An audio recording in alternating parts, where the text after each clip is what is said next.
G'day, my name is Shane, the movie analyst, and my guest today is someone I've spoken to in the past. Pretty sure I've seen all his previous movies and looking forward to what's coming up next. Mr. Luke Sparke. G'day again, mate. Hello, how you going? Not bad. I'm very well. I've been looking forward to having a chat to you about this. We have a mutual friend, and he's also in the movie, Thomas Pitts. So Thomas.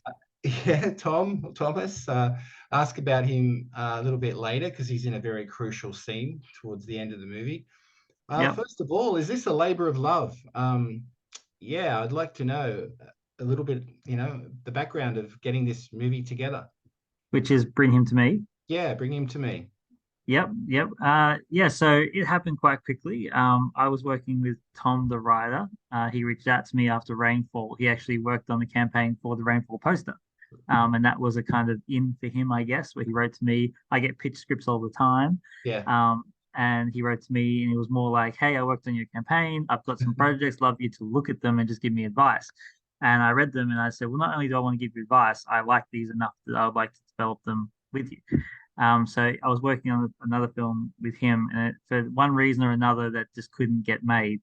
And it looked like it was all kind of over. And then at the last minute, he was like, "I've got this other one called Bring Him to Me that I'm just finishing.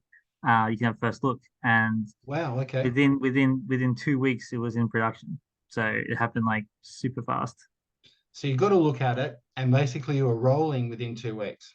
I was in pre-production, so pre-production, then another 4 weeks later, we were rolling.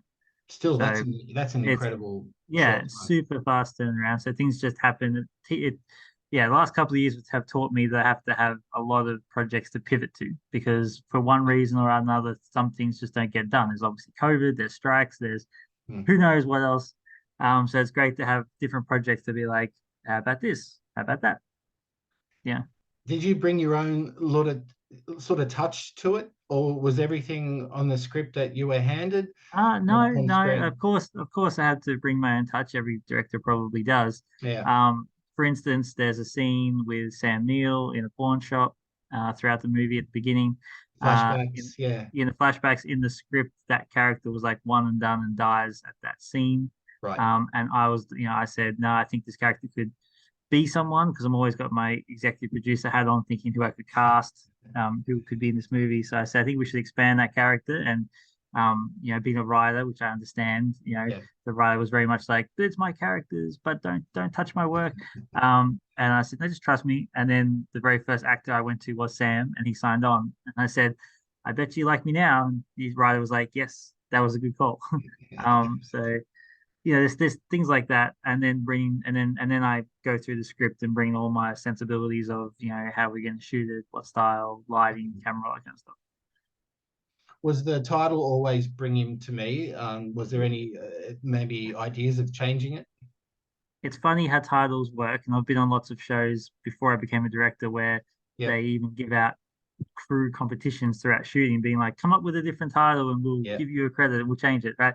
So this was the original script title, and I remember saying to him early on, "Do you care if we change it?" He said no. Distributors and sales agents were like, "We could change that," and I said, "Yeah, whatever, you can change it." And by the time you get to the end, you go, "So have you thought of something better?" And they go, "No, just let's keep it as that," and then just stays. Oh, well, it works. It's to the point. It works, and it comes like the poster design. I'm assuming you had something to do with this poster design. It circles all around with the cast, and just has that impact of what's in the middle in the car as well. Yeah, So it's not yeah. telling you much, but it's also telling you a lot. Exactly. Yeah. Look, I have my fingers in all the pies when I have Hmm. my movie, so I'm across the whole spectrum.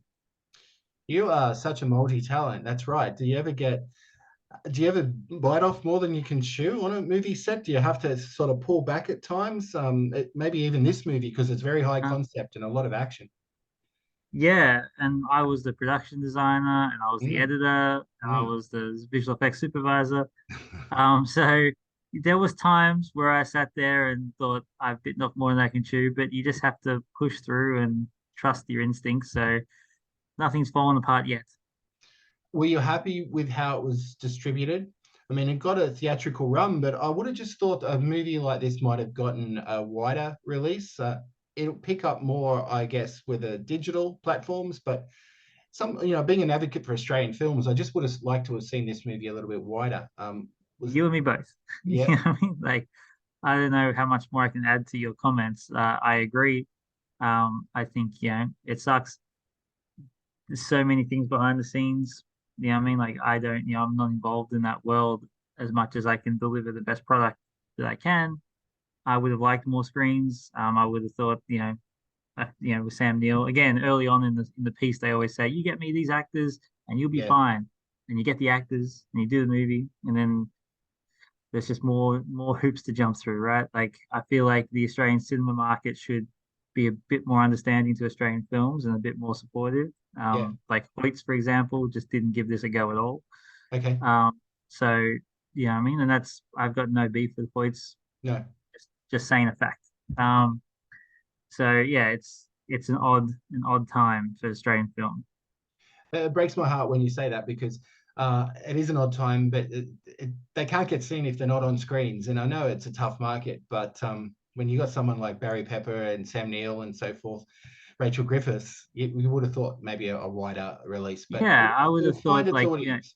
yeah, look, I feel like obviously you can't give every Australian film a go because otherwise the floodgates will just be open. So I get There's a there's got to lot. be a level of protection for the cinemas, but I feel like if there's a certain benchmark you've hit, and I feel like Barry, Sam, Rachel is that benchmark, or another film that might be really funny, super funny, but no names. I feel like Australian cinemas should give them a go for like it's almost like they should get together as a group to be like, well, Australian films will get a run across all our cinemas for a week to see how it goes. I mean, Mm, what's the loss, right? Really, if either you're playing a new film or you're playing a Marvel film for the 12th week, so it doesn't really make any sense to me. I feel like they yeah. need to sort of do it something like that, and then if it gets legs, you go, oh great, and if it doesn't, you just can it. Like I just don't get it. It was non-linear as well, like we were saying about the Sam Neill flashbacks. Is that a good thing for some movies? I know narration can be another thing to sort of keep things moving and the audience to know what's going on, but is non-linear something that you like doing, or you much prefer a straightforward film? Ah, Have you got a I preference? like I like whatever's the best for the script. And this one, it was written with a little bit of flashbacks. I added more Yeah. throughout because two people in a car can get monotonous. So I added a bit more back and forth. But yeah, I like those films. I like Scorsese, his use of time, Wolf of Wall Street and things like that. Like Of course, yeah. they all appeal to me. So it was my chance to do something different. And I took this movie coming off Rainfall because I wanted just to completely different. So I tried to edit it differently and fuck with the linear thing and everything else. So yeah, I took it to be different. Well, speaking of rainfall, there was a lot of rainfall towards the end of this movie. Was it real? I mean, it looked like it was a real storm Oh yeah. happening. Yeah, Oh yeah, it was real. It was real. Again, I wanted to bring in as much real as I could on this movie. So it it worked. was real. We had, I think in the script it says something like a light drizzle begins. And I was like, nah, we're just gonna go. You can't no point bringing water trucks out for a light drizzle. So we brought the water trucks out. So every night they had to follow us around and go and get new water and come back. And it was again another night I was thinking, have I bit off more than I can chew? Because half the movie takes place nearly in the rain. So Yeah, there was a lot to think about. in the rain or at night or in the car, like you say. The cinematography, the graphics that you were watching in the car were great because it really brought the two characters in question together, but it also gave the car its own identity, which I like. Yeah. Yeah, yeah. And Barry was really keen on having a car as the third character. So, and he was great because he came over and I said, I really want to capture you driving. I don't want to have a stunt guy. And he's like, oh no, I did a TV series about a NASCAR driver, and they took me down to NASCAR in Florida, and I had like 6 weeks training NASCAR, so I'm good, I can drive. And I'm like, really, actors say a lot They sometimes. do. Like you can ride a horse, but then you fall off, and you go, can you ride a horse? Have you driven a horse? And I gave him a set of keys, and he just like took off and was doing burnouts, and like Okay. everyone had their mouths sort of hanging open, and we're like, you're good. Yeah, well, Barry's beard was also questionable. Was it a real beard? I'm not Yeah, sure. Yeah. yeah, yeah. It was a real bid because he was heading off to do the new Yellowstone spin-off that's just out on Of Paramount Plus course. this week actually, but he was doing it last year. Yeah. So he was already sort of in with that and they got pushed and he's like, I'll come and do yours, but I gotta leave leave my stuff. And I said, suits me. Yeah, well, it worked. And was there any discussion of? I like Barry Pepper. Don't get me wrong, and I've seen a lot of his films early and later in his career. But any word on Battlefield Earth? Did you have a chat to him about that? The one show I'm not allowed to talk about. I was just hoping. That's all I No, look, wanted to hear. I So, really liked that movie, and I know when I was a kid, right? And I can see, of course, obviously, I'm not saying it's perfect, right? I can see the faults, but yeah, I enjoyed it when it came out on VHS back in the day in '99. And I wanted to talk to him about it, and I said I really liked it. And I think the only thing he was just like, "Oh yeah, John Travolta, that was fun," and that's about all I got out of that situation. well, my skill of interviewing people can often draw out things like that. So if I ever get a chat to him, I'll see how much information I get. Oh, look, maybe he'll talk to you. Like we were also very, very busy, and he's an Oh, of course, extraordinarily talented yeah. actor. But I'll never forget the one night out on, I think, the service station, petrol station night. I was That just was a good in between scene. in between takes, and I was doing something in my head. And he came over and he just like sat down next to me, and he's like, "You want to talk about Saving Private Ryan?" I'm like, "Hell yeah, I want to talk about Saving Private Ryan." So we had like a 13 minutes of discussion about this Private Ryan. So that was a good moment. That's a very good connection you had with your lead there. I'm really glad Yeah. he approached you as well. Yeah, that was a good night, and he was so method in his character, so he was really in this character. So it was a good moment where you could just, I think he just wanted to step out and just talk something normal, you Well, know. his character had heart because you found out he had a family, and he was talking to them along the way, and then he was very considerate towards his friend slash co-worker colleague. So yeah, there was a lot of layers to Barry's character, which I did enjoy. It was, and then obviously all through it, there's a twist at the end, and Mm. he had to carry that throughout the film. So kind of on a rewatch, you go back and he's played it enough where you could rewatch it again, knowing the twist, and then he's played it well. So yeah, You could maybe do a memento version of it. Start from the end, go back. maybe, yeah. Or black and white. It was a movie that I thought would work in black and white. Was Yeah, that well, ever a consideration? no, but it's a good one. It's a good consideration. It'd be very Thanks. interesting. Yeah, no, I was watching it intently twice. I've seen it now, I think, as you know. Barry, was he attached to the film, or did you cast him? How did he come involved? Well, he's wanted to work with me. We were talking about another project, and then this one came up, and he, like I said, he was going to go to Yellowstone. So I was like, oh, we'll have to Yeah, get someone else. So I started talking to a bunch of other actors, really good actors. And then he came back, and he's like, oh, it's been pushed. Are you still doing something? And I said, I'm doing this in 2 weeks. What do you think? I sent him the script, and within 24 hours, he was like, sign me up. So that was great. And like I terrific. said, Sam was my first choice, Yep, like Frank, and he came on, and then Rachel was like sort of we started talking to her. Actors attract actors, so once we yeah. had Sam and Barry, she was like, I'd love to work with Sam and Barry. So yeah, Yeah, well, Rachel's also in a Christmas movie at the moment, A Savage Christmas. Yeah, yeah, she's as the doctor appears at the end of that he without is. giving too much away. But yeah, I love Rachel. She's up there with some of our best alongside Sam. So it's great that you got that trio with Barry. And Jamie Costa, is that how you say his name, the actor? I've never seen this guy before, I don't think, and I'm pretty well versed on a lot of movies. But where did you discover him, or had you worked with him before? No, I hadn't worked with him. He kind of shot a little bit to fame, internet fame, when he did a viral video of Robin Williams, Okay, where he played a young Robin Williams from Mork and Mindy, and he did like a 5 minute sort of reel for like a pitch that he wanted to make a movie of, and he kind of okay, like got like millions of views, and Robin Williams' family got involved and supported him in the show, and it looked like he was going to make the movie, but it didn't happen for one reason. It might. And I reached out to him. I just said, "Hey, I think you're really talented. I'd love just to talk about movies and just maybe work together." So we've just been chatting for like 2 years. yep, And then when this film came up in the passenger role, I read it. I didn't want it to be another sort of Jesse Pinkman from Breaking Bad. I wanted right. it to be a bit more sort of like human and just like he's a father fallen into the wrong crowd type thing. And yeah, got Jamie to do it. Well, you're working with him again, so he must have impressed you a lot. Your upcoming film, right? Yes, yeah, Scary is my next one, and I've cast Jamie again in that movie. So yeah, Jamie was really great on Bring Him to Me, and I thought I'd give him a go as the lead on Scary. Before I go back on track with your current film, I'd like to know a little bit about Scurry.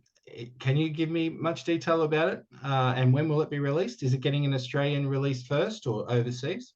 It'll be Australian release first. There was an announcement recently that Umbrella Films picked it up for theatrical release, which is great. So we shot that this year, and I'm Yeah, in post. I'm in post production on it now. It's written by Tom, who wrote Bring to Me, so it's the same script writer. yeah. It's kind of like it's a back to a creature feature for me. It's a, Interesting. a creature. It's like a some sort of attack up on ground, and these two people wake up underneath the ground in tunnels, and they got to work their way through the tunnels to get out. But there's something down there with them. Now, the Nice. interesting thing on Scurry is that I decided to shoot it as a one take shot, so the camera never cuts. So we're with them in these tunnels for 90 minutes, and the camera never cuts. Okay, so not a found footage, just Not found one footage, shot. just a one shot take. And filmed in Australia? Yes, filmed here in Queensland at our studios. Well, and a bit like Don't Bring Him to Me, you don't use the Australian accent, even though it was here. Yes, Is this American accent too, or correct, Australian? Okay. correct. No, Is, American. is that a choice? Like, would Bring Him to Me? Would that have worked, or don't you think so? If it was everyone was using their own accents. Look, it's a choice I made. Like I've made obviously Occupation, I made Red Billabong, I made Rainfall with Aussie accents. Hmm, I don't think it matters to the cinema landscape over here. It wasn't like they gave me special treatment because I was Australian. right. And when it got to the US, a lot of the Midwestern Bible Belt people couldn't understand the Aussie accents, and we kind of lost a bit of traction there. Yep. Yep. So yeah, I've tried it that way. Doesn't say Okay. I'll never go back and do an Aussie film, but Okay. just for these particular films, I decided to keep it more broad. No, that's great. And Scurry's a good title. One word titles are fantastic, I think. Always Okay, approve of great. those. Well, the other word was going to be they come from below, but we went back to Scurry. Yeah, maybe not. No, I think, I'd support any, whatever you called any movie that you made, but I think Scurry works from what I can tell on that one. Yeah. uh, Yes. Mutual friend, Thomas Pitts. He has a small role. He's a big boy. Did you know him previously? Or, I mean, he has I've quite a been talking. serious scene at the end with Rachel Yeah, Griffiths. yeah. Look, I've been talking to Tom for a while on different things. I'd never A met him, great bloke. only just on email. So when he walked up to me the first day, I was like, whoa, this is not who I was expecting. But then straight away, I was like, you know who you'd be good for? You would be great as a bodyguard or the character at the end, and he Yep, was loving that. So we didn't shoot that till like the very last day. Rachel wanted her scenes to be at the very end. She wanted to come in again. She's very methodical. She was like, right. I'm Yep, gonna let the boys do their job, and I'm yep. gonna come at the end and just mess the system up. So that's kind of was her thing. And he was there for those nights, and definitely, he had to hold Barry, and he had to have a lot of interaction with Barry, and Barry was giving him tips, and it was. I think it's great to bring in people who want to be in the film industry, and I'm a big advocate of giving people a chance and bringing people in and letting Yep. them learn under me and that. So yeah, I think he was great. Yeah, bravo, Tom, if you're watching or listening to this. Hope you get to work with Luke again. Yeah, Tom and I talk all the time, so we'll see what happens. Good, good. A couple more before we wrap up. Can you tell me anything about a dream cast for you? You probably got productions in the pipeline that you can't talk about, but is there anyone that I mean, there's probably a lot, but anyone you can pinpoint, two or three actors that you'd really like to cast in one of your films? Mel Gibson, Okay. Mark Hamill. Yep. That's all I can think of. Any females that might come to mind? Females going to mind. Oh, I'd love to work with Kate Beckinsale. Yeah. I'd love to work with Amelia Clark. Yes.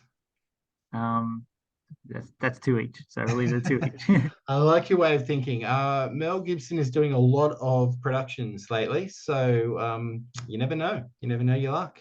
And his son Yeah, Milo is a decent actor as well now. yeah, Yeah. yeah. Kurt Russell, Wyatt Russell. There's two. Yes. Well, they're in that Monarch show, which is on Apple Yeah, TV Plus together. Um, tomorrow, right? I think I'm gonna watch it tomorrow. writing, is that getting easier the more you do it? Because you've been in this industry for a while now. Is it getting easier, or is it still, coming up with ideas and getting it to paper or computer? How do you find it? I'm great coming up with ideas. and I'm not one to talk about myself, but I'm great at coming up with ideas, and I love to write. The problem for me at the moment is I get so busy on all the other fronts, like Mm, yeah, packaging the films, financing the films, casting the films, running the show, having mm. construction come talk to me, costume, all that kind of stuff is a lot. So putting pen to paper is difficult. But like I'm actually writing one at the moment, and I've told the guys here at the office that I'm taking next week off. I'm going to go away to a hotel. I'm just going to sit there. I'm just going to write Yep. and come back and be done, rather than me trying to have 5 months doing it an hour at a time. Well, I So hope it's a hotel, Luke, that you can look out on a lake front or a nice mountain setting that's and what not I'm in the thinking. city somewhere. That's what I'm thinking. Somewhere down at the beach. Very, very good. And other than when you're working and you're wearing all those hats, what are you doing on the side? How do you relax? Do you go to the beach? Do you go Yeah. see the movies? What do you do? Well, I love to go to the movies. At the moment, last couple of years, anytime I get, I spend with my daughter, who's actually in Bring Him to Me. She plays Oh, Jamie's daughter in the movie. oh, is that So right?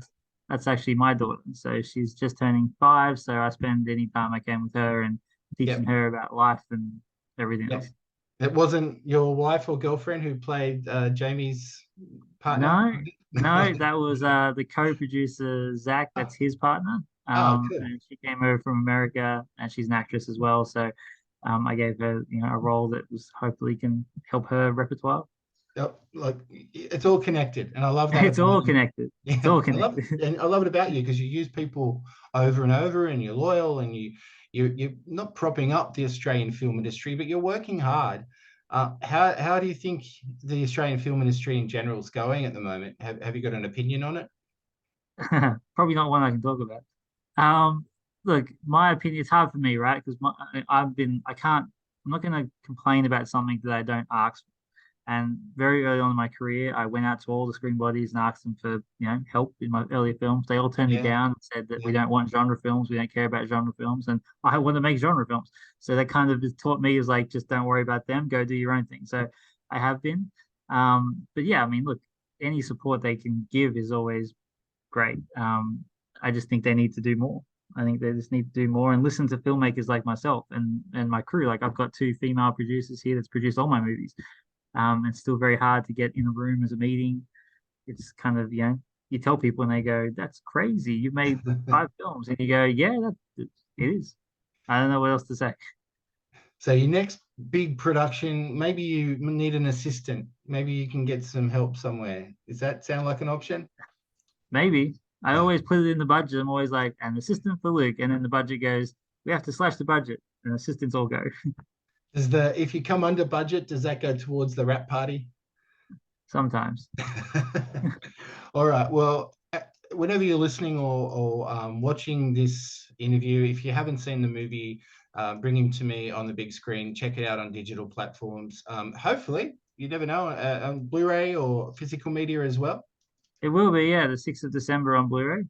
Oh, great. Well, I look forward to that. And I guess maybe I can turn the color down, watch it in black and white. I reckon that'd be an option for that movie. I might try that. I might try that. It could be interesting.